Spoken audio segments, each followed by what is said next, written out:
Bon.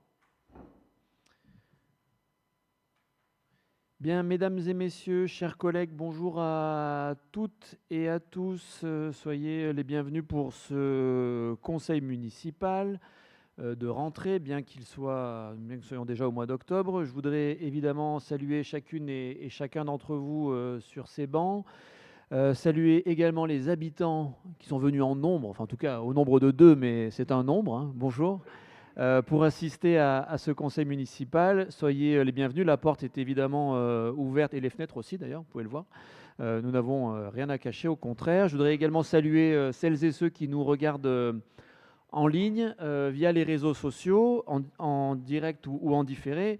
Et je voudrais également saluer l'ensemble des agents de la collectivité, du service public qui nous permettent de tenir ces réunions, de les diffuser, de délibérer. Et je voudrais profiter de ce temps pour souhaiter la bienvenue à Laurence Polic, qui est assise à ma gauche, qui est la nouvelle directrice générale des services. Laurence qui a rejoint la collectivité au 2 septembre, qui a fait sa rentrée dans les temps, pour succéder à Martial Leroy, rappelez-vous, qui a fait valoir ses droits à la retraite. Et donc Laurence arrive de la commune de Vars-Allières-Hérissé, où elle était également directrice générale des services. Et donc je voudrais lui souhaiter, en votre nom à tous, la bienvenue en mairie de Cessiné-Parisé et lui présenter évidemment tous nos vœux de réussite, de plaisir au service de notre belle commune et des Cessinétois. Bienvenue Laurence, merci de votre présence à nos côtés. Lors de ce conseil municipal, nous aurons 15 délibérations à étudier et à débattre, avec un volet métropolitain particulièrement important, puisque nous aurons une délibération portant avis de la commune sur le projet de modification numéro 3 du plan local d'urbanisme intercommunal, et nous aurons également 3 rapports dont il nous faudra prendre acte, qui concernent la collecte, le traitement et la valorisation des déchets, le prix et la qualité du service public de l'eau potable, mais également du service public de l'assainissement. Pour ce conseil municipal, il n'y a pas d'interpellation citoyenne. Je dois vous préciser également qu'il y a quelques nouveautés, puisque sous l'impulsion de Madame Polic, l'ordre du jour est affiché, et puis pour faciliter la lecture et la compréhension par tous ceux qui n'ont pas forcément les textes, vous aurez quelques éléments de synthèse qui seront proposés à chacune des délibérations en appui du rapport qui sera fait par les élus. Voilà. Et je vous informe également que à l'avenir, nous aurons également une modification, mais il faudra qu'on en discute notamment avec tous les groupes, sur la forme de la convocation, puisque la loi nous fait obligation de transmettre une note de synthèse, ce que nous ne faisons pas jusqu'à présent. Donc dorénavant, les convocations et les transmissions de délibérations se feront dans ce cadre-là, mais on aura l'occasion d'en parler. C'est une question de forme sur laquelle il faudra évidemment que chacun convienne et donne son accord. Le quorum est fixé à 17, vous le savez, il est largement atteint. Je déclare donc cette séance ouverte. J'ai reçu un certain nombre de pouvoirs. Roselyne Blin, à qui je veux transmettre tous mes voeux de bon rétablissement, parce qu'elle nous a fait une petite cascade, elle s'est cassée la clavicule, et donc elle sera de retour prochainement, mais je voudrais lui transmettre toutes nos pensées, qui donne son pouvoir à Sylvain Prat. Charlie Sellona donne son pouvoir à Éric Pacchiotti. Véronique Blanc, qui est coincée sur un déplacement professionnel et son arrivée devait être dans l'après-midi, mais elle arrivera plus tard dans la soirée, donc elle ne pourra pas être là ce soir. Elle donne son pouvoir à Véronique Hugues, d'une Véronique à l'autre.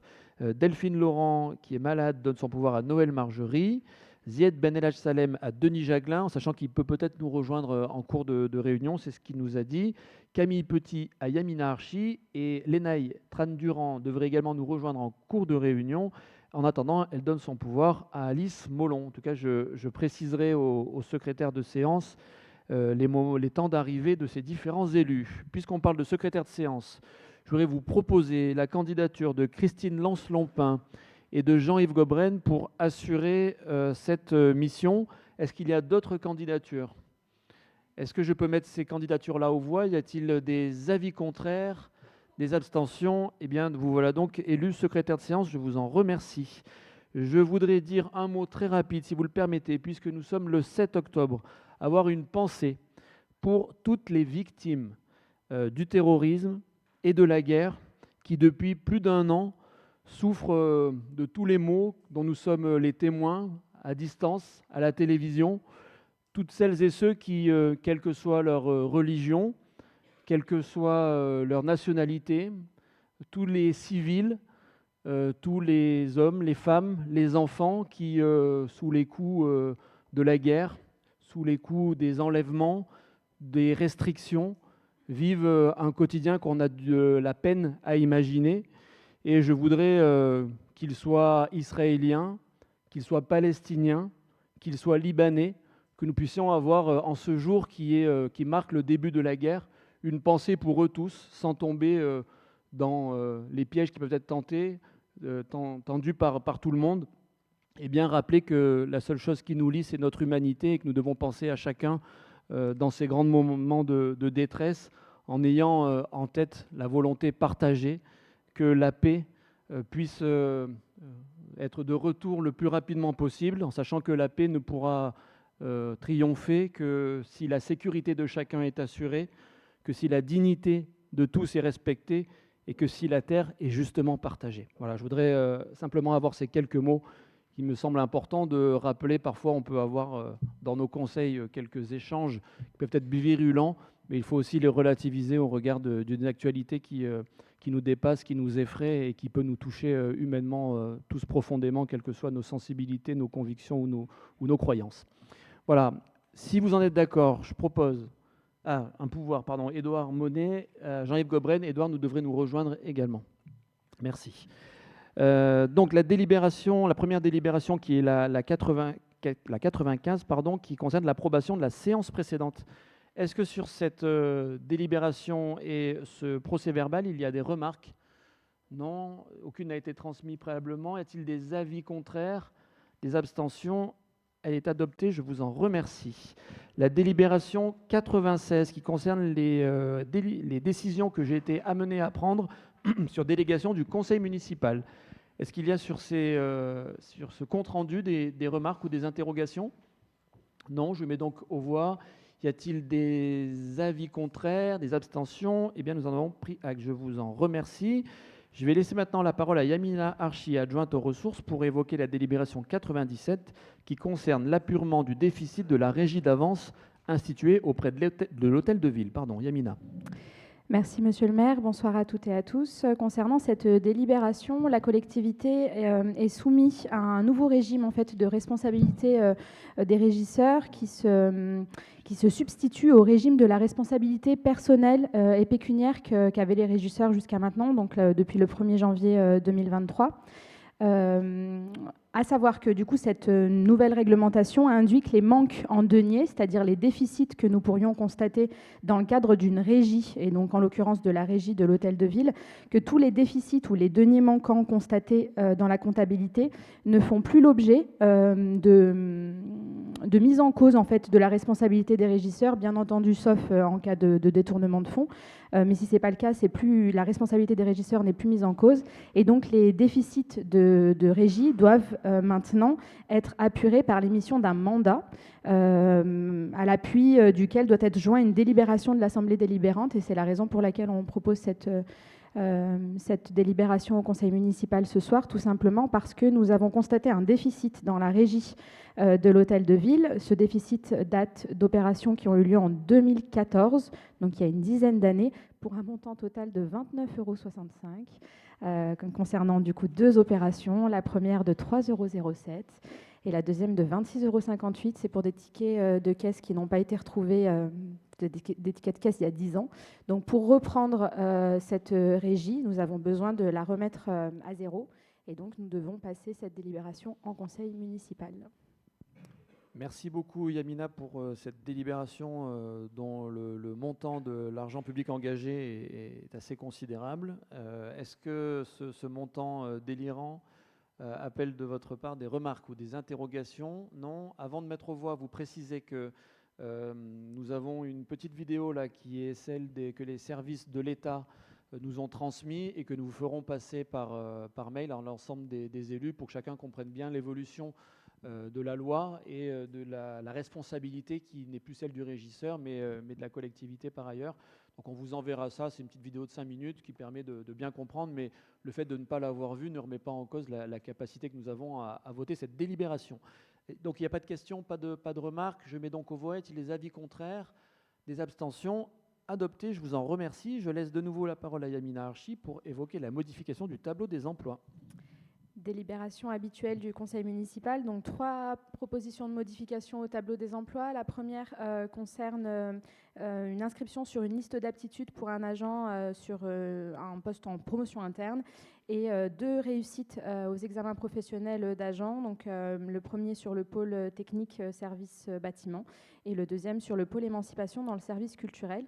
Donc l'objectif étant pour ces agents à la fois qui sont sur liste d'aptitudes en promotion interne mais également ayant réussi les examens professionnels de pouvoir avoir la modification au tableau des emplois et donc être nommés sur le grade supérieur. Merci beaucoup. Des questions? Des remarques?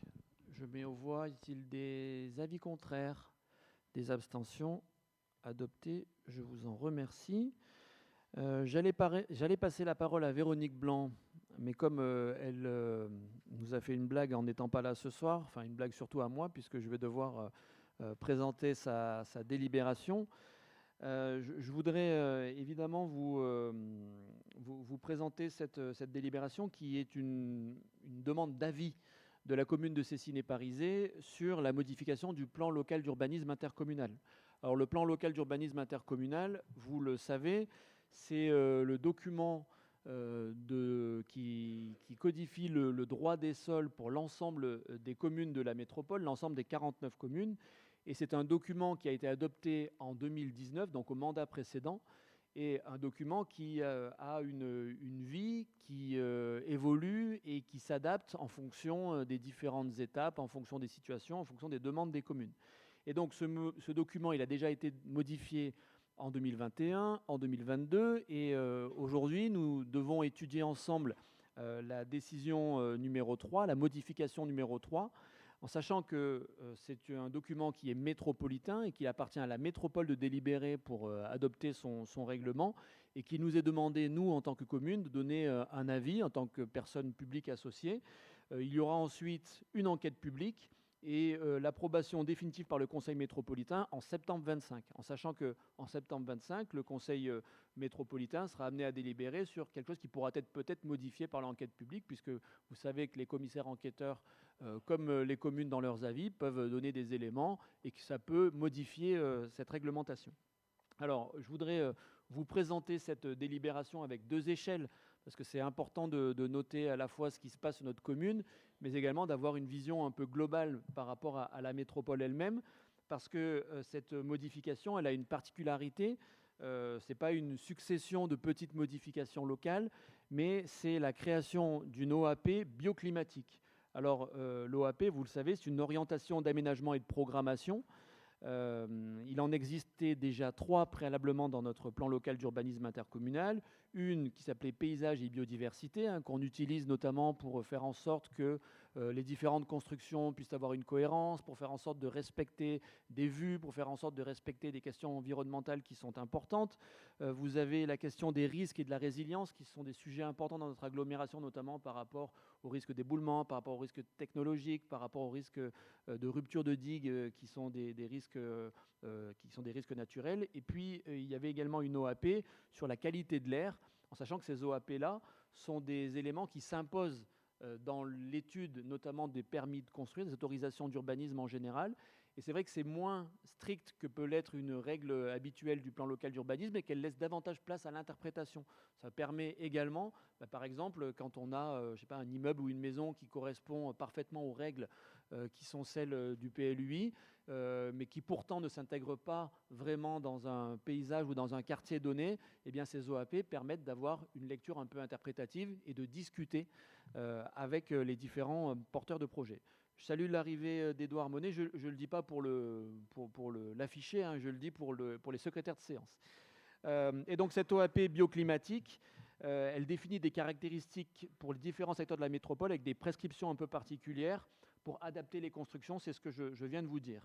Et donc l'objectif de ce PLUI, Et l'objectif de cette OAP, c'est d'inscrire résolument le territoire dans une démarche d'adaptation au changement climatique, parce que c'est vrai que le PLUI jusqu'à présent n'était pas un outil suffisant pour le faire.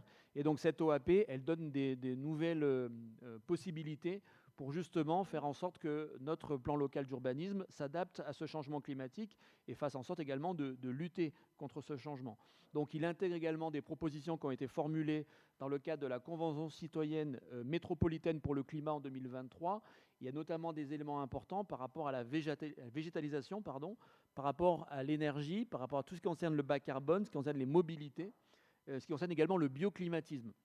Alors, je ne voulais pas faire d'impair sur le bioclimatisme parce que c'est une notion qui peut paraître un peu floue et puis je ne voulais pas la dénaturer. Donc, je vais simplement vous lire la définition qui en est donnée par nos documents. Donc, c'est une manière de concevoir un projet en harmonie avec son environnement naturel pour optimiser le confort des usagers et des habitants, autant l'hiver que l'été, de la manière la plus naturelle possible en utilisant le moins possible de moyens techniques mécanisés et les énergies extérieures au site. Le projet bioclimatique s'adapte aux conditions climatiques locales afin de tirer bénéfice des avantages et de se prémunir des contraintes. L'objectif principal est d'obtenir le confort recherché. Donc, vous voyez, c'est une notion qui donne une part aussi de subjectivité pour que dans la manière dont on interprète le plan local d'urbanisme et la manière dont on signe les autorisations et notamment les permis de construire, eh bien, on puisse avoir en tête tous ces éléments et qu'on incite notamment tous les porteurs de projets à avoir un impact environnemental qui soit le plus modéré, le plus mesuré possible, avec une recherche objective de confort d'usage.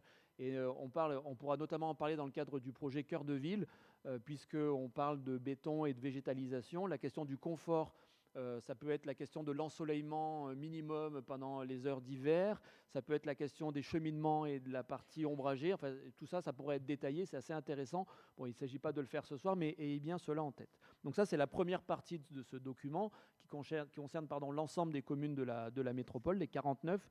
Et puis, il y a des éléments particuliers qui concernent Cessiné-Parisé, que vous avez certainement vu dans la délibération et dans le livret spécifique. Et donc, sur la commune de Cessiné-Parisé, il y a à peu près on pourra rentrer dans le détail si vous le souhaitez, mais il y a trois grands types de modifications. La première, elle concerne la protection du patrimoine végétal. La seconde, elle concerne le travail qui est fait pour favoriser la mixité entre l'habitat et le tissu économique. Et puis enfin, on en profite également pour adapter un peu le classement et la réglementation à des situations nouvelles ou à des situations que nous connaissons. Donc sur la protection du patrimoine végétal, vous dire que nous avons demandé à ajouter 13 protections sur du patrimoine existant, notamment sur le parc Les Diguières, sur le château des Balmes, qui est le parc Karl Marx. Vous savez qu'il est situé sur la commune de Cessiné-Parisé, mais qu'il appartient à la ville de Fontaine. Donc là, on demande la protection de ces espaces-là. C'est une manière aussi de les sanctuariser et de montrer qu'ils ont une place qui ne doit pas être remise en cause. On a également travaillé sur des alignements d'arbres, notamment sur le mail Vercors, à côté de l'école Vercors, et sur l'angle République-Bergès, parce qu'il y a des érables et des tilleuls qui sont particulièrement caractéristiques et qui convient de protéger. Et puis, on fait partie des premières communes de l'agglomération à avoir demandé la protection d'arbres qui sont isolés et parfois dans des propriétés privées. Donc, il y en a 89. Donc, ce sont des arbres remarquables, ce qu'on appelle le programme Parasol de demain. Donc, ces arbres qui font plus de 7 mètres de haut et qui ont une couronne suffisante pour faire de l'ombre, y compris sur l'espace public. Donc, on a demandé à ce que ces arbres qui appartiennent à des privés puissent apparaître dans nos documents d'urbanisme et puissent être sanctuarisés. Alors, c'est un bien grand mot parce qu'on ne parle que de droit. Si quelqu'un demain arrive et les coupe et le propriétaire le fait, en tout cas, on sait qu'ils existent, on essaye de les protéger d'un point de vue réglementaire. Donc ça, c'est le premier aspect de cette modification.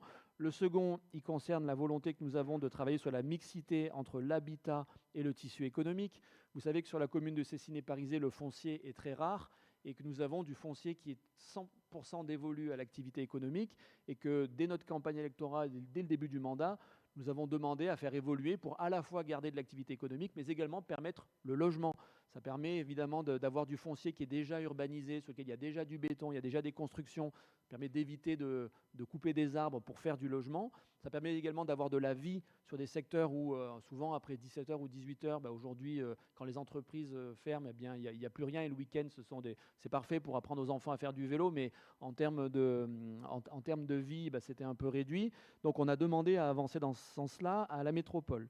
Et donc on vous propose dans le plan local d'urbanisme d'urbanisme propose de classer des parcelles qui sont situées rue Valérien-Perrin, zone des Tuileries, zone de la Tuilerie, pardon, et de les classer en mixte, donc c'est-à-dire dans laquelle on pourra demain construire des immeubles d'habitation tout en gardant peut-être en rez-de-chaussée ou à proximité des immeubles avec de l'activité économique. Donc on crée cette demande de classement en zone à urbaniser et pour évidemment, puisqu'il s'agit de parcelles qui aujourd'hui sont pour la plupart occupées, hein, notamment de petits immeubles qui sont vieillissants, l'idée c'est pas seulement de créer des droits à ceux qui en sont propriétaires, mais également de rappeler la volonté municipale, notamment de travailler sur la question du logement locatif social. Et donc sur ces emplacements, parce que quand ils passent en format habitat, ben, évidemment ils prennent une valeur très importante, ils gagnent en constructibilité. Et donc nous demandons, pour obtenir aussi cette garantie, pour maintenir les prix et éviter que ça s'envole complètement et que le marché soit le seul à régler cela, on a demandé à mettre en place ce qu'on appelle des emplacements réservés à la mixité sociale. Et sur ces différentes parcelles, si demain il devait y avoir des constructions, parce que vous avez bien compris qu'on travaille pour l'avenir et que l'idée c'est d'avoir un regard en disant ben, si demain ces parcelles sont appelées à muter, elles muteront dans ce sens-là. Il n'y a pas de préemption ou d'action directe de la collectivité. On dit aux propriétaires qui restent propriétaires que leur terrain change de réglementation. Et donc on a sur différentes parcelles posé des emplacements réservés, qui veut dire que quand il y aura une opération, eh bien, il y aura ici, à minima, avant de faire le reste, 30 ou 50 logements locatifs sociaux. Ça dépend de la taille de la parcelle. Et en contrepartie, la métropole, puisqu'il est aussi important de garder une sphère économique, puisque c'est aussi là qu'on crée de la richesse et de la production, vous avez bien compris que l'idée pour nous, ce n'est pas de tout effacer, nous a demandé de transformer des zones économiques tertiaires qui étaient dans le même secteur en zones d'activité artisanale et productive, parce qu'aujourd'hui, il y a de nombreuses entreprises qui ont du mal à trouver des locaux. Et donc, tout ce qui concerne cette zone-là jusqu'au boulevard Pierre de Coubertin sera désormais une zone qui aura vocation à faire notamment de l'artisanat pour qu'on puisse accueillir des entreprises productives, des petites entreprises productives. Il ne s'agit pas de mettre des grosses usines là, mais en tout cas, tous les artisans qui demain chercheront des locaux pourront en trouver ici et pourront construire de manière réglementaire. Donc ça, c'était les deux premiers éléments, la protection du patrimoine végétal, la mixité entre l'habitat et le tissu économique. Et puis, j'ai évoqué avec vous tout à l'heure le fait que la règle devait aussi s'adapter à un certain nombre de situations. Il y a deux sujets particuliers. Le premier, c'est l'emplacement réservé qui avait été fixé au hameau de Parisé, dont vous vous rappelez, on a déjà débattu. C'est un emplacement réservé à la mixité sociale qui avait été créé en 2019 par l'ancienne équipe municipale en bas du centre de loisirs Jean Moulin Arnaud Beltrame.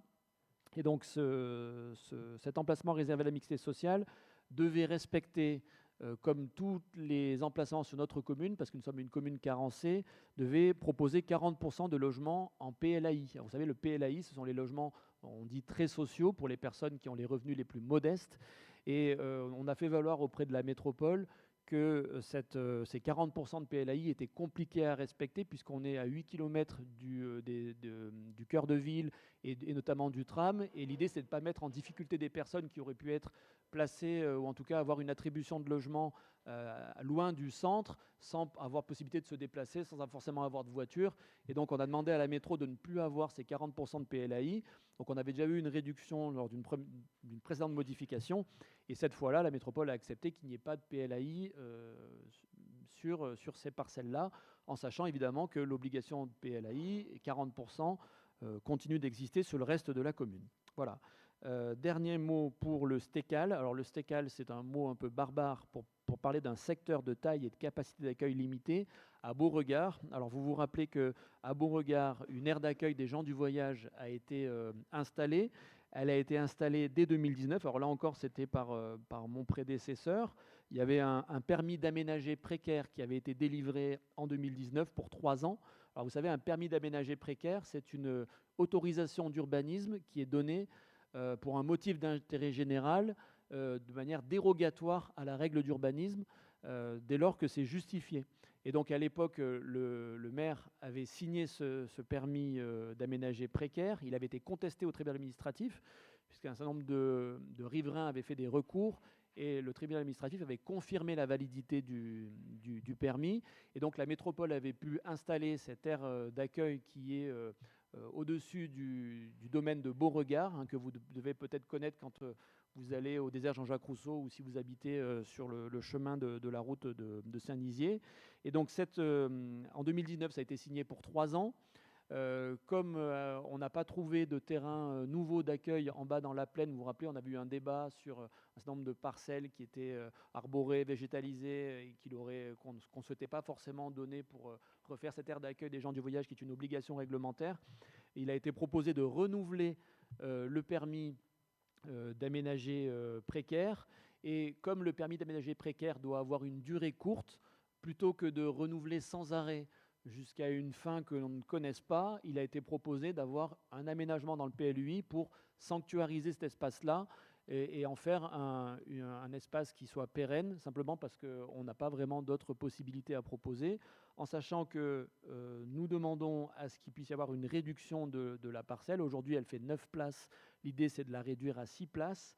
Il y a également une question de périmètre d'implantation du patrimoine arboré qui borde la parcelle que nous demandons à protéger. Et puis je vous rappelle que nous avons délibéré au mois de septembre 2023 sur la création du PAEN, qui est le périmètre de protection des espaces naturels et agricoles.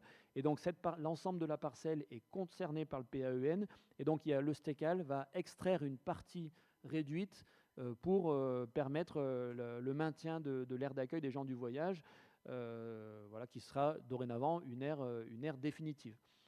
Voilà, donc voilà en quelques mots un peu long, mais je voulais évidemment donner tous les éléments pour que le Conseil puisse avoir tout en tête au moment du vote. Donc voilà ce qui nous engage principalement sur cette modification, et voilà ce que nous vous proposons d'adopter sur un avis que nous souhaitons positif, favorable par rapport à cette modification. Voilà, j'en termine pour la présentation. Je vais laisser la parole au Conseil. Est-ce que cette délibération et cet avis sur le plan local d'urbanisme intercommunal appellent des remarques ou des prises de parole? Oui, Christine Lance-Lompin.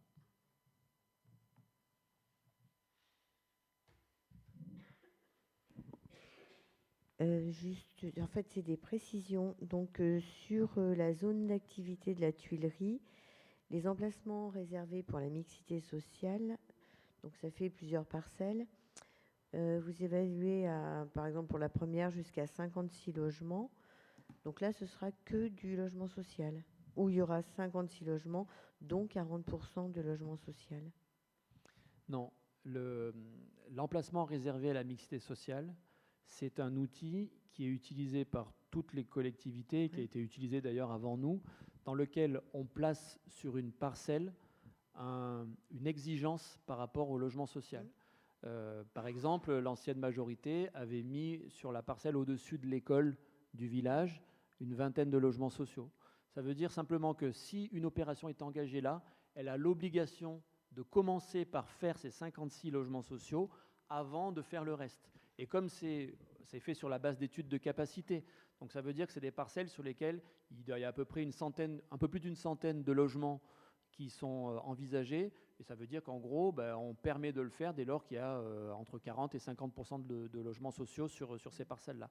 En tout cas, c'est des parcelles qui sont souvent très grandes, et vous voyez par exemple à la Fauconnière, il y avait une parcelle sur 70 logements sociaux, qui a d'ailleurs en partie bloqué le projet, puisque ça donne l'obligation aux porteurs du projet de commencer par cela avant de faire le reste. Voilà. Donc c'est les 40%. En fait, c'est pas une question de pourcentage, parce que si demain il y a 200 logements, il faudra en faire 50 sociaux. C'est un nombre fixe. Oui, donc moi je trouve que c'est, qu'ils soient sociaux ou pas, je trouve que par exemple sur la plus grande parcelle, la 56 logements, actuellement le bâtiment est assez bas, et juste derrière il y a quand même tout un lotissement avec des maisons. Donc je trouve que c'est élevé comme nombre de logements, quelle que soit la destination, hein, sociaux ou pas. 56 logements sur la première parcelle, bon, qui est grande certes, mais pas non plus, c'est pas un terrain de... Moi je trouve que c'est dans l'ensemble, hein, il y en a 56 sur la parcelle de 172, 30 sur la petite parcelle d'à côté, 50 sur la suivante. Je trouve ça énorme. par rapport à ce qu'il y a autour. Donc, vous parliez tout à l'heure en termes de hauteur par rapport aux bâtiments environnants. Et enfin, il me semble que là, le bâtiment existant, il doit faire peut-être 2 étages maximum. Donc là, si on doit mettre 5 en 6 logements, ça va monter beaucoup plus haut fatalement.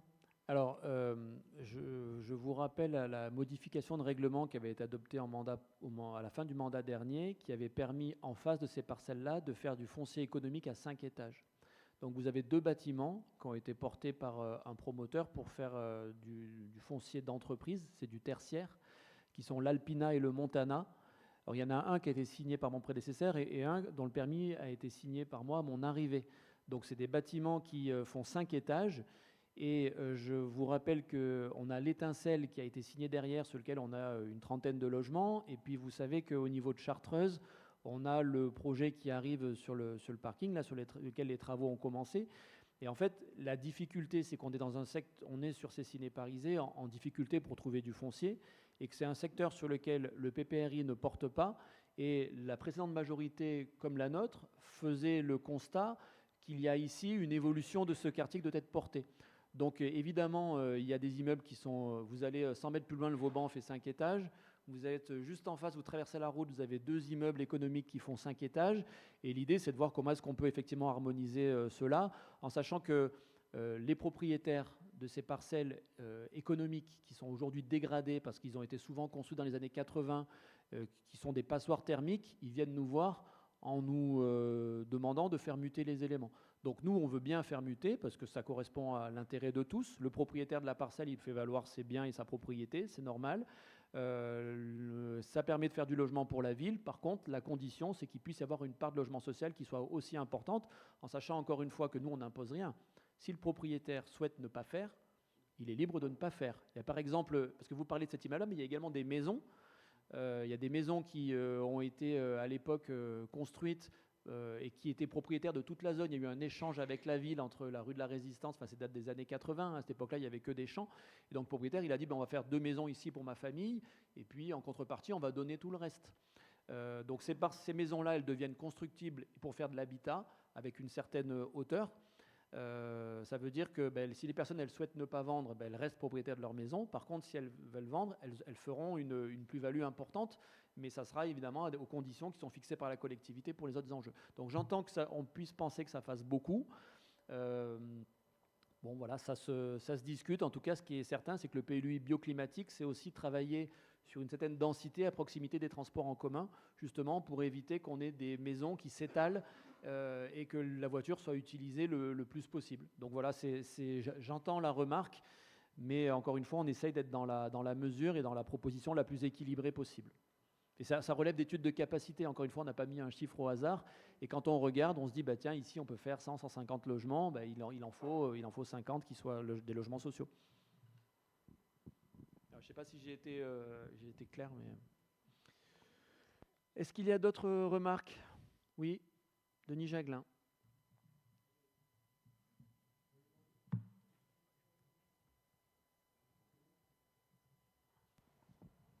Oui, bonsoir à tous.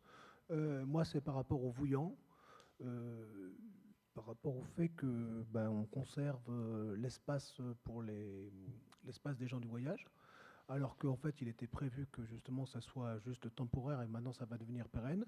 Et ce qui me gêne surtout le plus, alors, c'est pas parce que c'est des gens de voyage, c'est surtout le fait qu'on change les réglementations comme bon nous semble, parce que ça nous arrange.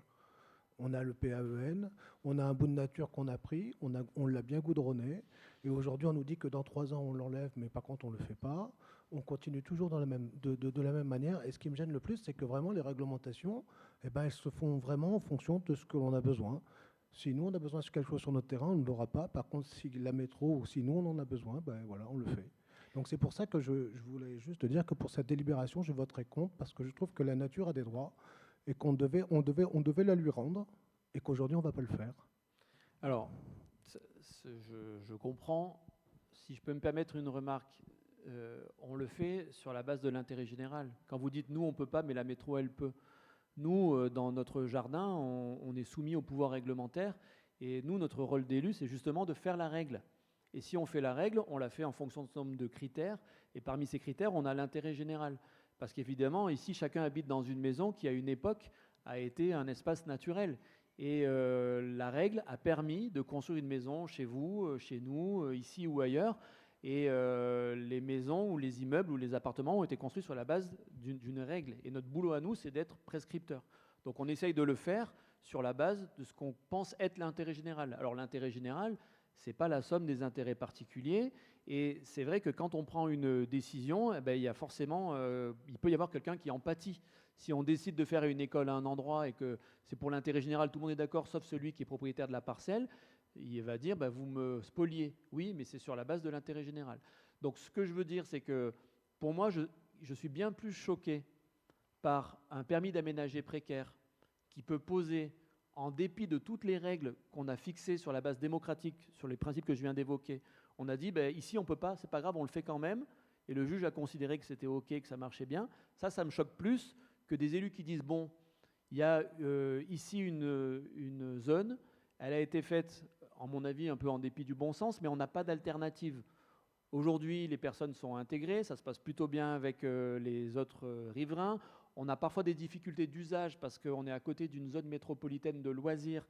Et donc, on a des gens qui viennent ici faire des barbecues le soir, qui font des pique-niques, qui parfois tirent des feux d'artifice, qui ne respectent pas les règles qui sont... Je ne parle pas des gens du voyage, je parle des gens qui utilisent la zone. Et on a des conflits d'usage. À l'époque, on l'avait dit. Et donc, finalement, on sort du droit dérogatoire de la décision individuelle pour rentrer dans la réglementation générale. Et si je peux entendre la remarque que tu formules, je me dis il vaut mieux qu'une assemblée délibérante fixe une règle globale qui répond à un besoin, parce qu'après on a aussi l'obligation de loger ces personnes-là. On a une aire originelle qui est soumise à... Enfin, je ne sais pas si vous êtes allé récemment, là, mais on est sous la falaise, et quand on voit ce qui est tombé à la montagne, là, à côté de Rives cet été, à la rivière, pardon, et si on se dit que ça devait tomber également sur eux, bon voilà, notre responsabilité, c'est aussi de leur proposer autre chose.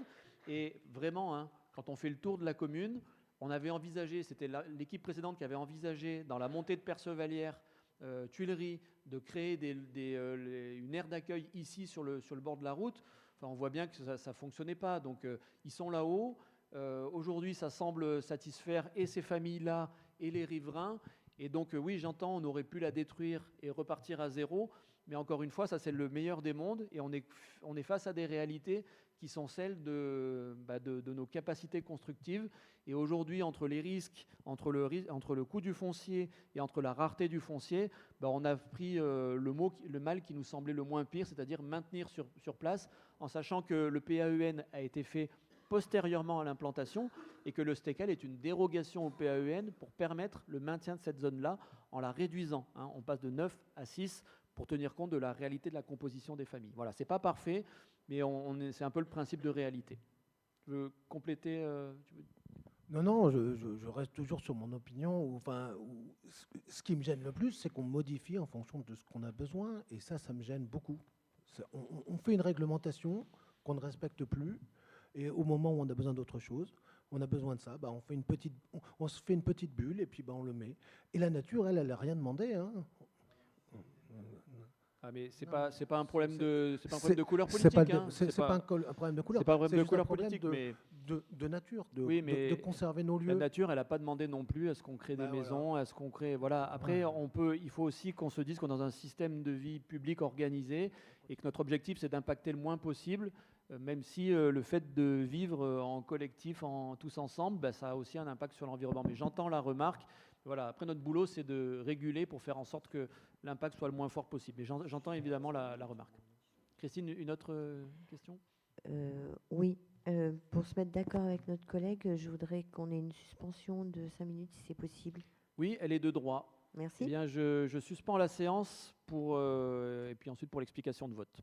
La séance est suspendue.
C'est bon pour vous, on peut reprendre?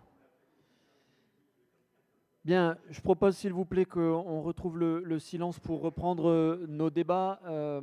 Clémence Aubert, la première adjointe, m'a fait remarquer que j'avais oublié dans la présentation de rappeler que le classement des arbres était une démarche qui avait été engagée par le Conseil du temps long, qui a fait le boulot réglementaire, qui a fait le boulot de suivi et d'identification. Et je voudrais évidemment les remercier parce que c'est vrai que c'est un conseil citoyen qui a fait un travail qui a aujourd'hui une concrétisation réglementaire. Et je pense que c'est assez remarquable pour être souligné et rappelé. Voilà, donc la séance est reprise. Je laisse la parole à Christine Lance-Lompin pour une explication de vote. Bon, alors, on entend bien tous les arguments, on comprend bien qu'il n'y a pas d'autre endroit pour les gens du voyage, on en est conscient. Donc, néanmoins, pour prendre en compte les remarques de Denis, nous nous abstiendrons sur cette délibération. Très bien, c'est noté. Donc je vais procéder au vote. Y a-t-il des avis contraires? Il n'y en a pas. Abstention. Donc ça en fait 5 avec le pouvoir de Zied, c'est ça. Et le reste favorable, y compris Monsieur Batin. Je vous en remercie. Je vais vous présenter la délibération 100, qui est la 100e délibération de l'année. Et celui qui a la réponse aura un cadeau. Non, ce n'est pas vrai. Donc délibération 100 qui concerne la vente d'une partie de la parcelle AI62 rue de Cartal à Grenoble Habitat. Alors c'est un sujet sur lequel nous avons déjà eu l'occasion à moult reprises à la fois de débattre mais également de voter. Vous savez qu'il s'agit de la parcelle qui concerne une partie du parking dont l'emprise est dessinée derrière moi sur la carte qui est projetée. Et donc les travaux ont commencé, vous le savez, pendant l'été. Et il s'agit de réaliser 17 logements. Et donc la dernière étape, puisque nous avons déclassé, puisque nous avons autorisé le bailleur à signer le permis, puisqu'il a été délivré et que les travaux ont commencé, la dernière étape, c'est la vente de cette parcelle à la ville. C'est une parcelle sur laquelle on a également donné des subventions, vous vous en rappelez, déductibles de l'amende SRU. Et donc il s'agit sur une parcelle de 1245 mètres carrés de fixer un prix de vente qui est plafonné par les services métropolitains par rapport à la question du logement social à 210 € le mètre carré. Et donc, il est proposé de vendre cette parcelle-là 261 450 €, évidemment au profit de la commune qui viendront abonder notre budget en ressources d'investissement. Voilà ce qu'il y a sur cette délibération. Des remarques, des questions? Je mets donc aux voix. Y a-t-il des avis contraires? Des abstentions? Eh bien, c'est adopté à l'unanimité. Je vous en remercie. Délibération numéro 101, sur laquelle je continue de porter la parole de Véronique Blanc, pour vous dire qu'il s'agit d'une délibération sur laquelle nous vous demandons de vous positionner sur la désaffectation d'une parcelle qui se situe avenue du Vercors. Alors, la métropole a préempté, vous voyez l'avenue du Vercors, vous voyez le ruisseau, le chemin piéton, les jardins familiaux. Donc la métropole a préempté une parcelle qui est située avenue du Vercors en vue de la réalisation d'une opération de 10 logements locatifs sociaux, une opération qui a été confiée à Pluralis. Donc au dernier conseil municipal, non, c'est pas le dernier, celui d'avril, pardon, vous avez autorisé Pluralis à déposer un permis de construire. Le permis a été déposé, il a été accordé le 8 juillet. Sur une assiette foncière de 674 mètres carrés. Et donc cette assiette foncière, elle comprend la parcelle privée que vous voyez sur la partie droite du plan. Elle fait 601 mètres carrés, mais également une bande de terrain de 73 mètres carrés qui fait partie du domaine public communal. Alors c'est une parcelle qui n'est pas accessible, qui se situe entre la maison qui est aujourd'hui cet emplacement-là et le ruisseau. C'est une parcelle qui n'est pas utilisée évidemment par les jardins familiaux.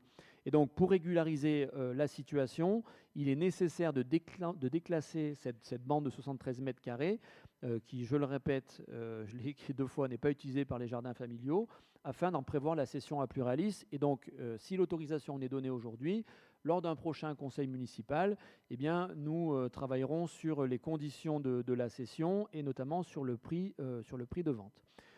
Donc il s'agit pour nous de corriger une erreur matérielle. notamment qui est celle qui a été dans le permis qui a été délivré. Il y a eu des erreurs matérielles par rapport à cette bande-là, et un permis de construire modificatif sera déposé par le propriétaire au terme de cette délibération. Voilà, je ne sais pas si la présentation a été complète, mais je voudrais, pour être vraiment complet cette fois-là, vous demander d'autoriser le bailleur à déposer une nouvelle demande de permis de construire modificatif en tenant compte de cela, constater la désaffectation de la bande de 73 mètres carrés, décider du déclassement du domaine public de cette partie, et puis m'autoriser à signer l'ensemble des documents nécessaires à la concrétisation de cette opération. Donc vous voyez sur cette délibération, il y a plusieurs actes. Autoriser le bailleur, constater les désaffectations, décider le déclassement et m'autoriser à prendre tous les documents nécessaires. Voilà. Est-ce que cela appelle des remarques, des interrogations?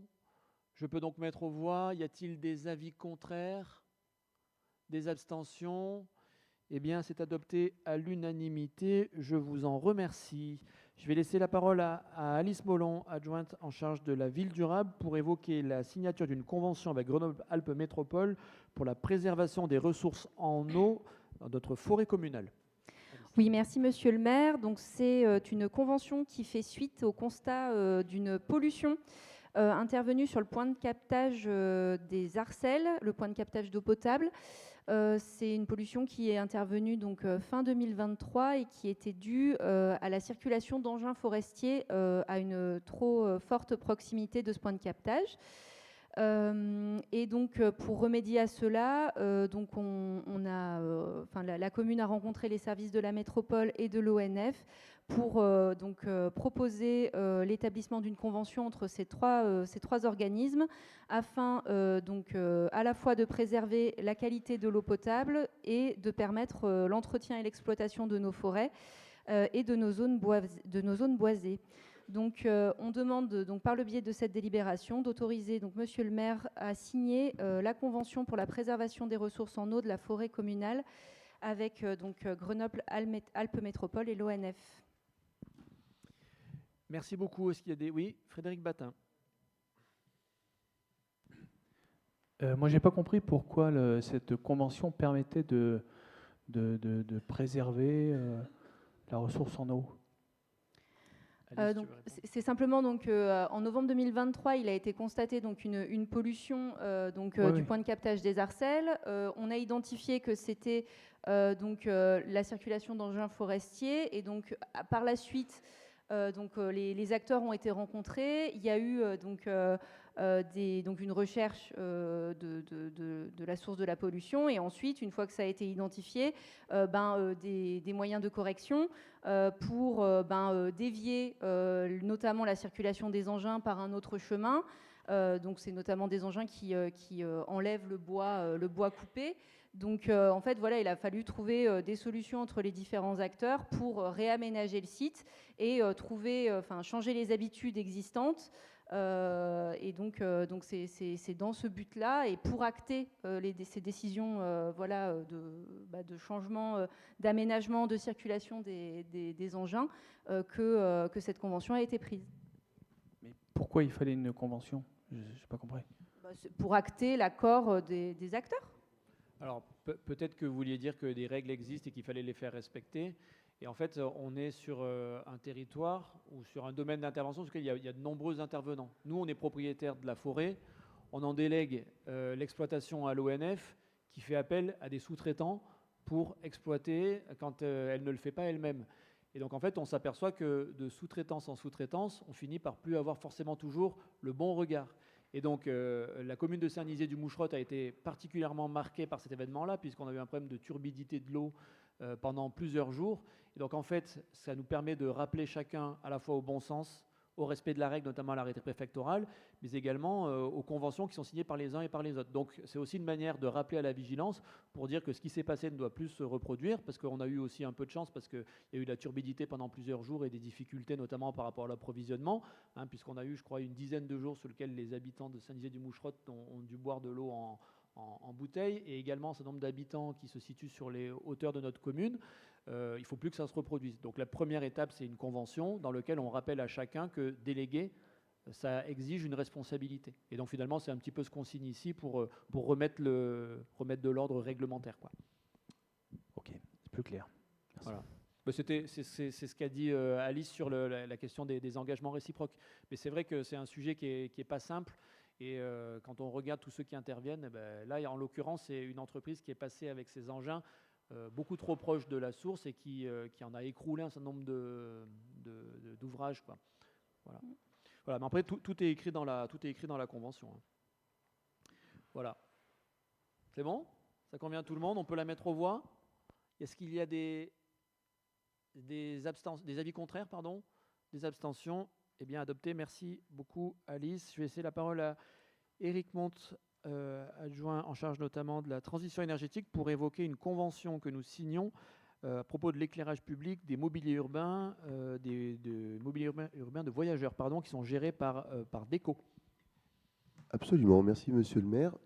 Donc, vous vous souvenez peut-être qu'il y a quelques années, il y a eu une renégociation du contrat de mise à disposition des espaces d'information commerciale, pour ne pas dire publicité, ça me fait mal aux lèvres, entre le SMAG et Déco, et que cette convention, elle prévoit que les consommations d'électricité liées à ces espaces publicitaires et aux autres équipements des arrêts de tram et de bus que notre commune a la chance d'héberger soient prises en charge par Déco. Donc c'est ce que prévoit cette convention qui donne une base de consommation de 4200 heures par an, qui va être multipliée par la consommation prévisionnelle de chaque équipement installé, proratisé éventuellement de l'extinction nocturne qui n'a pas tellement lieu sur les axes de transport en commun sur notre commune, heureusement, et qui donnera lieu à une rétrocession même depuis 2020 sur cette première année de prise en charge des consommations électriques. Donc cette délibération vous demande d'autoriser, Monsieur le maire, juste à la signer. Très bien, merci beaucoup Éric pour cette présentation. S'il y a des remarques, c'était clair, des questions? C'est bon, je peux mettre aux voix. Est-il des avis contraires, des abstentions? Adoptées, je vous en remercie. C'est Noël Margerie, adjoint en charge de l'éducation, qui, notamment de l'éducation, mais il y a aussi la mémoire, le projet éducatif de territoire. Au sujet d'une demande de subvention pour la déimperméabilisation et la végétalisation et l'aménagement, parce qu'il n'y a pas que cela dans nos projets, de la cour de l'école élémentaire Moucherotte. Merci, Monsieur le maire. Oui, cette demande s'inscrit effectivement dans un projet beaucoup plus global de réaménagement des cours d'école. Et projet de réaménagement des cours d'école qui a démarré dès l'été 2020, l'année où on a été effectivement élu et où on a souhaité effectivement ne pas attendre avant de lancer ces projets. On a commencé par la cour d'école Champs-Rousse, ça s'est poursuivi par le village et maintenant le pont de Moucherotte. Je voulais simplement rappeler que si on essaye de travailler sur les cours d'école, c'est parce que la cour d'école, c'est l'école. Et que l'école, c'est le lieu où on apprend à comprendre le monde et c'est aussi le lieu où on apprend à vivre ensemble. Donc des enjeux double nature, des enjeux environnementaux, parce qu'il s'agit effectivement de répondre au réchauffement climatique, maintien de la biodiversité, mais aussi des enjeux sociaux, c'est de transformer les usages de la cour d'école, parce que c'est un lieu, effectivement, où on apprend à vivre ensemble. Alors, Champs-Rousse, démarré en 2020, inauguré en 2022. Le village en 2023, c'est en train de se terminer parce qu'on a eu quelques difficultés et quelques décalages liés à des problèmes de murs qui nous séparaient de la parcelle voisine. Et maintenant, donc, c'est l'école Moucherotte avec ses deux cours, parce qu'il y a une cour utilisée actuellement essentiellement par le scolaire et une deuxième cour utilisée par le périscolaire. Et ce que nous voulons, c'est travailler sur un ensemble qui permette au périscolaire comme au scolaire de travailler et d'utiliser chacune de ces cours en fonction des usages et des moments. Vous avez sous les yeux le calendrier. Après la période de concertation qui a eu lieu d'avril à septembre avec l'entreprise WZA, il y a maintenant la définition, donc on a retenu l'entreprise qui s'occupe de l'étude et des paysages, c'est Cambium Paysage, et pour arriver à des travaux qui, normalement, seront réalisés à partir de juillet 2025 jusqu'à 2026, février 2026. J'insiste sur le fait que non seulement il y a de la concertation, non seulement il y a un travail fait par l'ensemble des bureaux d'études, mais il y a également une évaluation et un bilan, comme cela a été fait par l'école Champs-Rousse, parce que nous tenons à évaluer les résultats. Donc, c'est une demande de subvention. Il s'agit d'autoriser, monsieur le maire, à demander des subventions aux différentes structures qui sont susceptibles de nous apporter leur concours financier. Merci beaucoup. Je me permets juste un mot pour compléter la présentation de Noël, pour remercier les partenaires de notre collectivité, notamment les collectivités locales et l'État, qui nous ont bien aidés sur les premières cours, puisque le département, sur la cour de l'école Champs-Rousse, nous a octroyé une subvention de 168 000 euros et l'État 124 000. Donc vous voyez, ça fait des sommes qui sont importantes, presque 300 000 euros de subvention sur la première cour. Et pour le village, 22 000 euros du département, donc qui nous permettent évidemment de mener ces projets qui sont ambitieux et qui vont aussi se croiser avec les projets qui sont menés par le département sur la réfection du collège, qui a été voté et sur laquelle le jury a été retenu et qui va travailler également sur des cours Oasis. Donc voilà, c'est intéressant de voir qu'au-delà des sensibilités, on peut tirer dans le même sens et accompagner les projets qui sont portés par les différentes collectivités. Voilà, je me permets d'ajouter cet élément pour être le plus complet possible. Est-ce que cette présentation appelle d'autres remarques ou d'autres questions? Non? C'est bon, je peux la mettre aux voix? Est-ce qu'il y a des avis contraires, des abstentions? Il n'y en a pas, donc c'est adopté à l'unanimité, je vous en remercie. Je vais laisser la parole à Noël Margerie, mais pas seulement en tant qu'adjoint à l'éducation, mais en remplaçant de Delphine Laurent, adjointe à la culture, qui est souffrante et qui ne pouvait pas être présente aujourd'hui. Et donc Noël, aujourd'hui, il a le beau rôle parce qu'il demande de l'argent à tout le monde. Et là, il s'agit d'en demander à l'État et au département pour la politique culturelle. Et puis, je suis persuadé qu'il n'y aura pas d'avis contraire dans la mesure où il s'agit effectivement d'abonder les ressources de notre collectivité. Oui, il s'agit d'autoriser le maire à demander une subvention à DRAC, à la Direction régionale des affaires culturelles. C'est une subvention que l'on demande annuellement et qui nous permet effectivement de conduire notre action culturelle, rémunération des professionnels, appui à la structure, formation, rencontres, etc. Et la DRAC accorde ces subventions en fonction d'un certain nombre de critères, notamment le rayonnement territorial et la cohérence des projets. Pour la petite histoire, l'an dernier, nous avons eu en 2023 8 000 euros, 7 100 en 2024. Espérons qu'il y aura au moins autant en 2025. Merci. Enfin, on verra dans le cadre du budget de l'État si on a encore des subventions de l'État pour nous accompagner. Parce que j'ai noté qu'on cherchait à faire des économies. J'espère que ça ne sera pas sur ces postes-là. Pas plus que sur les autres d'ailleurs. En tout cas, merci à Noël qui d'habitude dépense beaucoup d'argent mais qui ce soir nous propose d'en gagner un peu. Est-ce qu'il y a des remarques ou des questions sur cette délibération? Je mets aux voix. Est-il des avis des contraires, des abstentions? Adopté à l'unanimité, je vous en remercie. Noël Margerie, toujours, pour évoquer cette fois une demande de subvention au Conseil départemental de l'Isère pour la programmation de l'Iliade en 2025. Effectivement, c'est une demande annuelle d'une subvention qui nous est versée depuis des années et qui donc est d'un montant de 10 000 euros chaque année jusqu'à maintenant. Sachez qu'il s'agit, le département attribue ces subventions en fonction d'un certain nombre de critères, bien sûr la qualité artistique ou culturelle, mais on sait combien la qualité est présente ici à l'Iliade, l'intérêt départemental du projet, c'est-à-dire la cohérence avec l'ensemble des programmations, et puis l'adéquation bien sûr aux objectifs culturels du département. On va dans le même sens, et la plausibilité du montage financier. Donc voilà ce que nous demandons, enfin l'autorisation qui est demandée pour monsieur le maire puisse demander cette subvention au conseil départemental.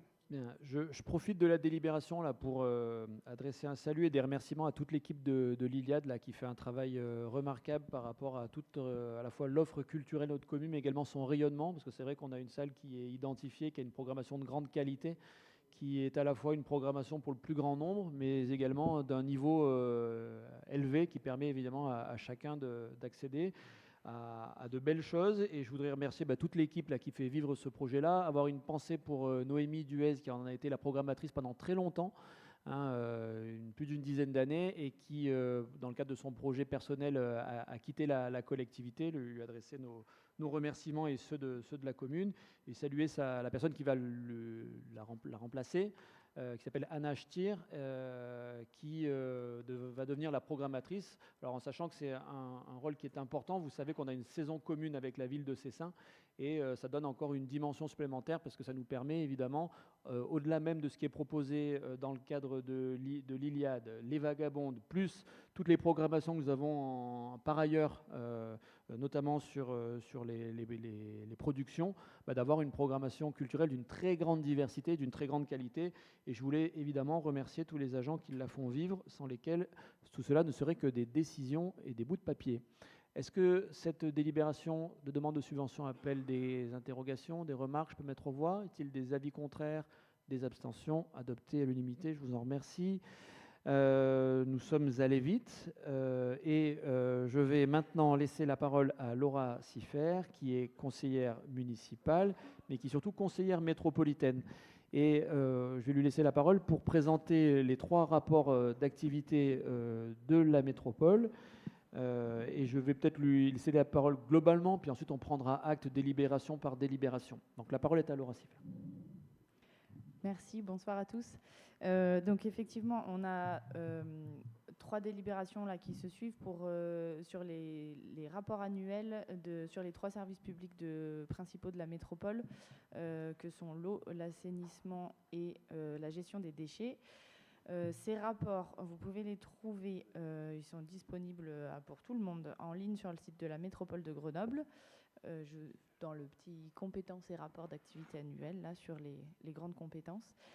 Ces rapports, c'est des gros rapports, il y a une petite synthèse de 4 pages à chaque fois, c'est intéressant d'aller regarder avec les chiffres les plus marquants. Et en gros, il y a les éléments clés à chaque fois sur chaque service, que sont les budgets, les tarifs, les projets de l'année passée, les projets en cours. Donc c'est les rapports de l'année 2023, parce que le temps que les rapports soient édités, le Conseil métropolitain en a pris acte au mois de juin, et donc c'est à notre tour d'en prendre acte aussi avant du coup la fin 2024. Voilà. Donc c'est ce qu'on propose dans les 3 délibérations, et je vais vous faire une petite synthèse de ce qu'on trouve en gros dans chaque rapport. Donc la collecte, le traitement et la valorisation des déchets urbains. Donc c'est donc la métropole qui gère tout ça pour les 49 communes. C'est 450 000 et plus habitants. Et donc ce qui est intéressant de se rappeler, c'est qu'on produit quand même 431 kilos de déchets par habitant en 2023, ce qui est déjà beaucoup moins qu'en 2015. L'objectif était de réduire de 20%, et donc entre 2015 et 2030, et donc on n'est pas très loin de l'objectif, ce qui est bien, et avec un taux de valorisation quasiment de 100%, soit en termes de matière, soit d'un point de vue énergétique. Si on peut passer au slide d'après. Donc voilà, les différents modes de valorisation, vous avez un petit rond là qui vous montre ce qu'on fait des déchets. Donc le bleu foncé, c'est la valorisation énergétique qui se fait sur l'usine Datanor. Et l'usine Datanor produit de l'énergie et notamment alimente le réseau de chauffage urbain de la métropole. Et sur le site Datanor, il y a aussi le centre de tri. Donc le centre de tri, il y a un nouveau qui vient d'être terminé, qui est mis en service cette année, qui permet de trier mieux, plus et plus efficacement les déchets qui sont amenés sur le site de la Tronche. Et dans les grands projets à venir, dont je pense on reparlera dans un prochain conseil, à la place du coup de l'ancien centre de tri, il y a un projet de nouvel incinérateur pour faire un incinérateur beaucoup plus efficace et qui permettrait de valoriser encore mieux les déchets qui sont amenés à cet endroit-là. Or, l'incinération et le tri, donc le tri qui permet derrière de revaloriser en recyclage la plupart des déchets qui sont triés. On a aussi le centre de compostage à Murianette qui permet de réutiliser notamment tous les déchets alimentaires et une partie des déchets vers des déchetteries. Sachant que les déchets alimentaires, en 2023, le tri des déchets a fini d'être déployé. Donc, il y a désormais presque 300 000 habitants qui sont collectés en porte-à-porte. Et le centre de Murianette va également être amélioré avec l'ajout, le renouvellement du système de compostage et l'ajout d'un méthaniseur, ce qui va permettre de produire du coup du gaz naturel. Et on a attribué le marché à Vinci sur l'année 2023. Et les travaux vont donc avoir lieu là pendant à peu près 2 ans, entre 2025 et 2027, avec la mise en service et le démarrage en 2027. Et donc, je vous ai mis là un des petits chiffres qui était intéressant. Il y a quand même 4200 tonnes de matière qui est compostée, soit, je ne vois plus le nombre de kilos par habitant, 15 kilos par habitant et par an. Et donc ça, si on passe sur le slide d'après, on va voir ce qui reste à améliorer. Donc, on a vu qu'en termes de quantité de déchets, on est presque à l'objectif. Après, ce qui peut encore bien s'améliorer, c'est la qualité du tri. Donc là, si vous voyez, c'est la première poubelle, c'est la poubelle grise. La deuxième poubelle, c'est ce qu'on trouve dans la poubelle jaune. Et la dernière, c'est ce qu'on trouve dans la poubelle marron. Et cette analyse-là, elle vient d'une analyse qui a été faite en 2023 sur 10 tonnes de déchets qui ont été triés très finement. Donc, c'est-à-dire qu'ils ont carrément mesuré au gramme près chaque type de déchet qu'il y avait dans chaque type de poubelle. Et donc, la poubelle grise, vous voyez qu'en 2016, là, on voit le nombre, pour voir la réduction du nombre de déchets. Donc ça, on voit bien. Et par contre, vous voyez que dans la poubelle grise, en gros, en jaune, c'est le tri sélectif. Donc, vous voyez que dans la poubelle grise, il y a encore 40 kilos de tri sélectif. Il y a 10 kilos qui sont en violet, là, qui pourraient aller à la déchetterie. Le vert, c'est le vert. Et en marron, c'est les déchets alimentaires. Donc, vous voyez qu'à la fois dans la poubelle grise et dans la poubelle verte, il y a encore un peu de tout. Donc ça veut dire qu'on peut drastiquement améliorer le contenu des poubelles. La poubelle marron est plutôt bien triée. Pour le coup, il y a surtout des déchets alimentaires et un petit peu de déchets qui n'ont rien à faire là. Mais bon, c'est quand même mieux que le reste. Et donc, il y a des actions de sensibilisation qui ont été faites en 2023 avec notamment des refus de collecte avec des petits autocollants, cette poubelle est mal triée, donc on la ramasse pas. Et de la sensibilisation en parallèle pour expliquer pourquoi. Donc cette opération va être poursuivie en 2024 parce que ça a montré des résultats très positifs dans les collectivités, dans les copropriétés où ça avait été refusé. Et toujours en 2023, il y a un accent assez fort qui est mis sur la prévention du nombre de déchets et notamment sur l'économie circulaire. Et donc en gros événement en 2023, le Polaire a été inauguré. Donc c'est un lieu qui est dédié à l'économie circulaire où il y a beaucoup d'associations qui sont hébergées. Il y a notamment une donnerie où vous pouvez venir juste déposer des objets en bon état. Il y a le groupe Envie qui a une entreprise de réparation d'électroménager, de réparation-revente. Il y a des associations qui font de la cuisine anti-gaspi. Il y a Alpes Consigne qui gère la consigne la consigne du verre sur le territoire. Donc voilà, cet endroit-là a vraiment été créé pour penser la réduction des déchets et l'économie circulaire. Et ce lieu est aussi alimenté notamment par des nouvelles filières en déchetterie qui sont obligatoires, qui ne sont pas encore déployées sur toutes les déchetteries de la métropole, où vous pouvez déposer vos équipements de sport, de loisirs et les jeux, les jouets, les équipements de jardinage et de bricolage qui sont encore en bon état. Et ces objets-là sont valorisés au Polaire par les associations et tout ceci est financé par la responsabilité élargie des producteurs. Donc c'est les entreprises qui payent en gros une taxe pour que ça puisse financer ce genre d'action. Et voilà, et la métro continue des campagnes de promotion de la réparation. Rapidement, en termes de finances, puisque c'est aussi ça qui est intéressant en tant qu'élu, c'est un très très gros budget, hein, le budget des traitements des déchets. Donc vous voyez que c'est 75 millions d'euros de recettes en une année et 69 millions d'euros de dépenses.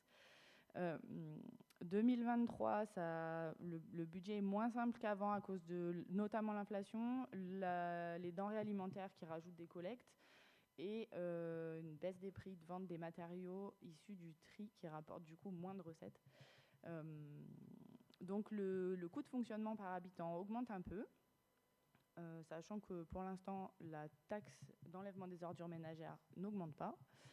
Et ça augmente en partie parce que voilà, on a le nouveau centre de tri, le centre de méthanisation, les véhicules de collecte des déchets qui doivent être renouvelés pour faire moins d'émissions, et un grand programme de modernisation des déchetteries qui se fait depuis plusieurs années déjà et qui continue là les unes après les autres. Elles sont remises à niveau, remises à jour.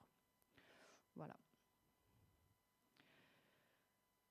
Sauf s'il y a des questions, je pense qu'on peut enchaîner sur l'eau. J'ai vu qu'Edouard Monet était très attentif à cette présentation et je veux J'espère saluer que j'ai pas dit l'arrivée de de bêtises. Zied Ben El Salem pour le compte-rendu. On peut passer au deuxième rapport. Est-ce qu'il y a des questions sur celui qui concerne les déchets? Non, c'est bon? Ok, alors on passe à l'eau. Donc l'eau potable, c'est pareil, du coup on a sélectionné quelques chiffres. Là, le carré jaune, c'est un extrait de la synthèse. Donc si vous voulez en savoir plus, je vous invite à aller feuilleter les rapports. Ce qu'on peut retenir, c'est qu'on consomme en moyenne par habitant 54 mètres cubes par an dans la métropole, ce qui est identique à la moyenne nationale. Ça fait quand même 150 litres par jour par personne, ce qui fait quand même commence à faire un bon bain.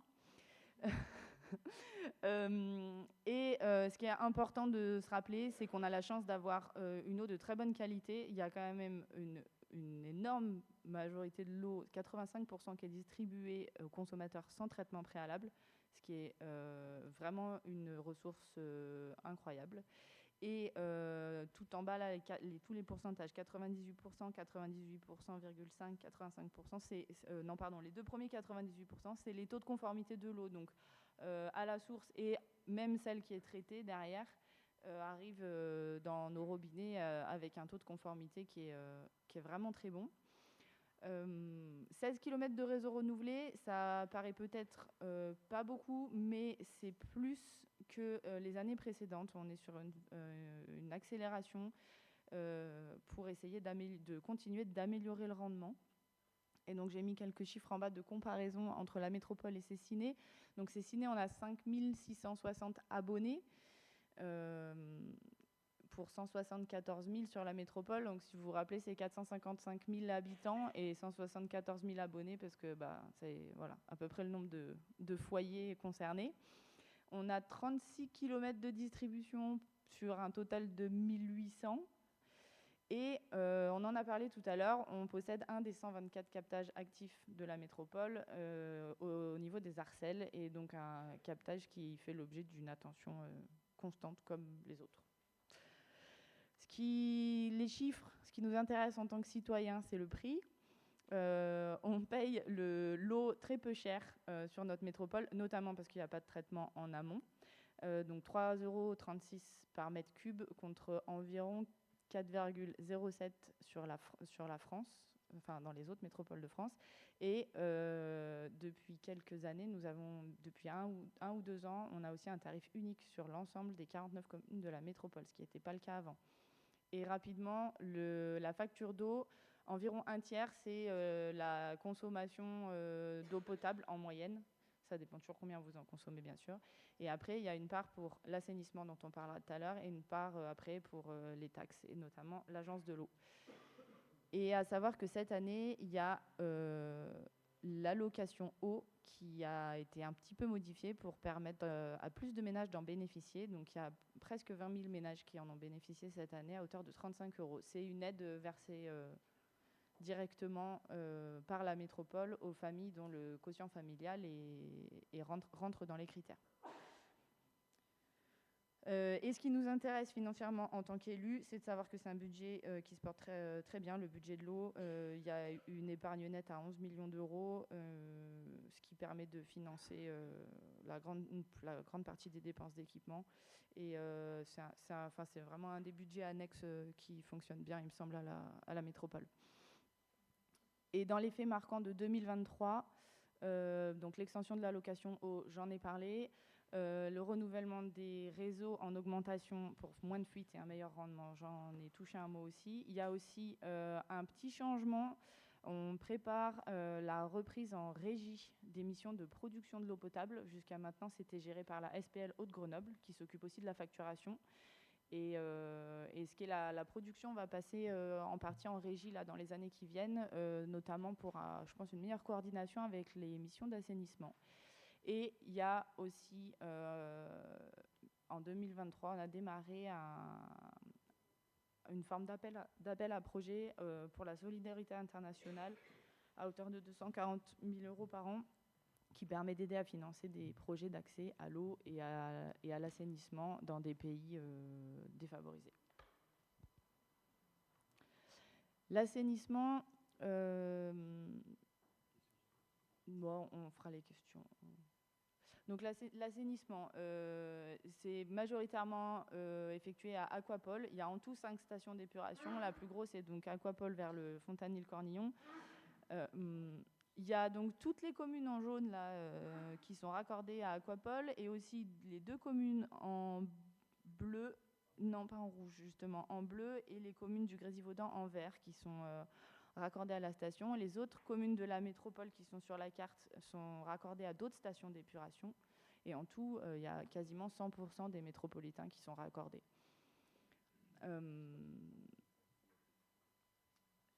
Là aussi, financièrement, le budget se porte bien.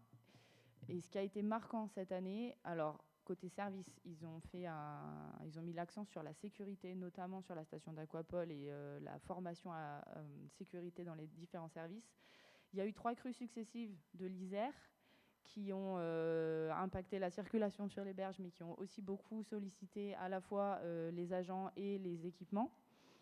Il y a eu en plus, au niveau d'Aquapol, une panne sur une des vis qui a baissé la capacité de pompage alors qu'on en aurait eu besoin de plus. Et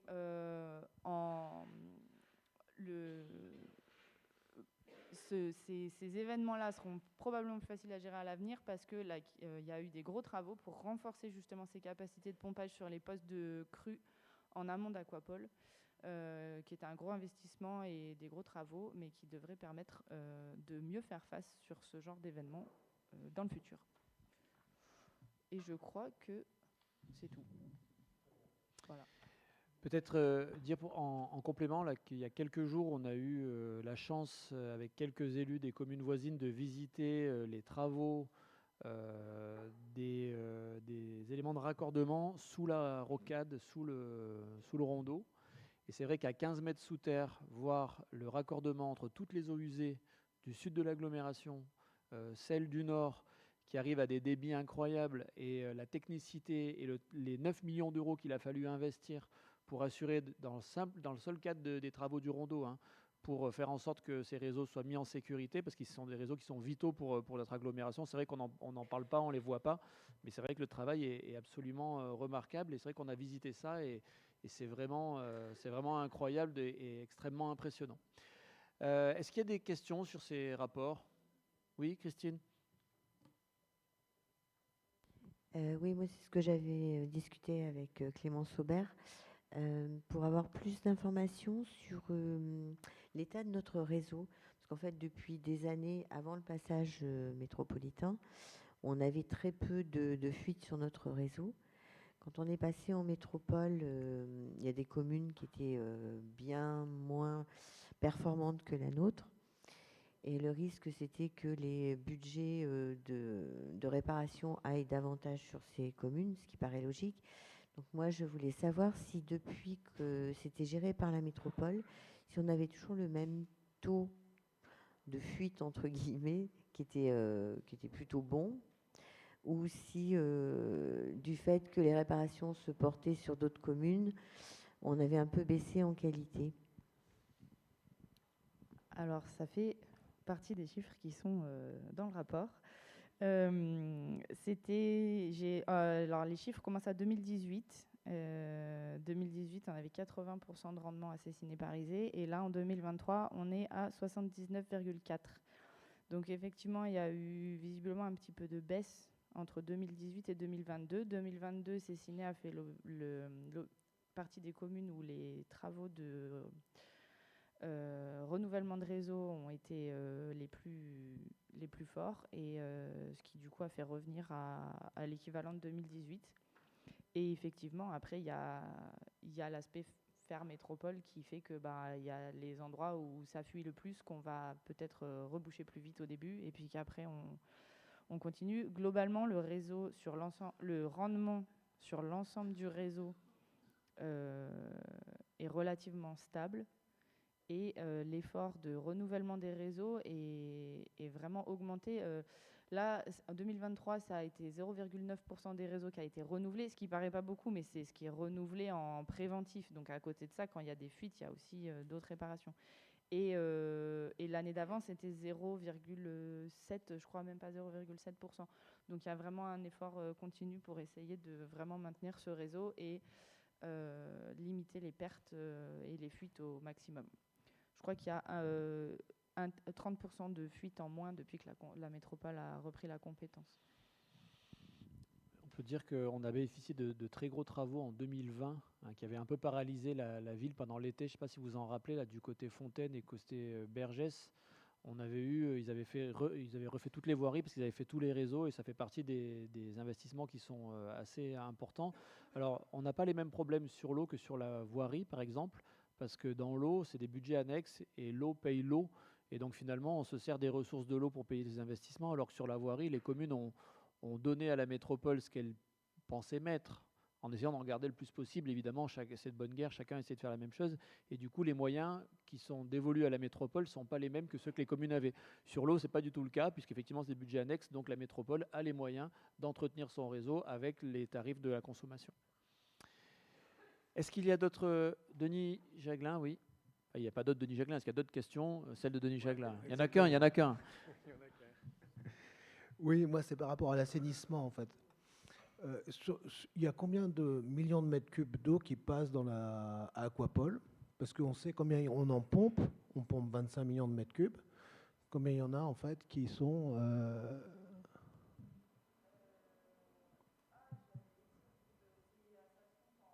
Prends ton micro, s'il te plaît, Laura. Non, en millions de mètres cubes. Pour avoir vraiment la même notion. Je vais vérifier si c'est possible. pour ne pas dire une bêtise, mais je me demande si ce n'est pas 200 millions. Ce que je vous propose, si Laura a la réponse, c'est très bien. Si elle ne l'a pas, on vous l'enverra. Oui, bien sûr. Mais alors, la question, c'est pas ça. C'est que, en fait, la différence entre ce que l'on pompe dans la nature pour qu'on puisse boire et puis l'utiliser industriellement, et puis celle que l'on rejette, elle est colossale. Et on voit bien la différence, puisque, en fait, on pollue de l'eau propre pour que ça passe à Aquapol.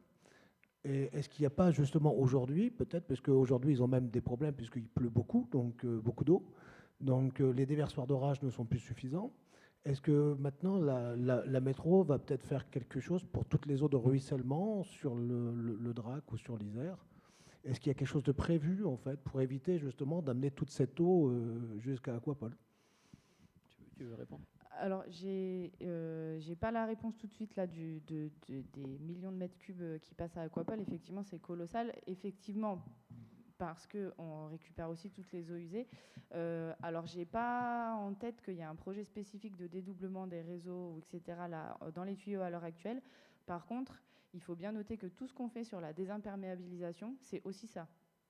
C'est à ça que ça sert, hein. C'est désimperméabiliser, ça évite que les eaux usées, elles aillent dans les canalisations et qu'elles aillent déborder à Aquapol. Ça permet qu'elles rentrent dans la terre et qu'elles soient filtrées naturellement. Donc c'est aussi pour ça que l'effort de désimperméabilisation, il est accru sur tout le territoire de la métropole, il est encouragé, et que tous les projets de voirie aussi incluent le plus possible une part de désimperméabilisation pour justement réduire aussi cette quantité d'eau et limiter ça. Et c'est aussi pour ça qu'on voit l'agence de l'eau qui donne des subventions, comme elle l'a donné pour les cours d'école, mais elle ne le fait pas que pour les cours d'école, hein, il faut bien le savoir. Ça peut être pour bien d'autres choses.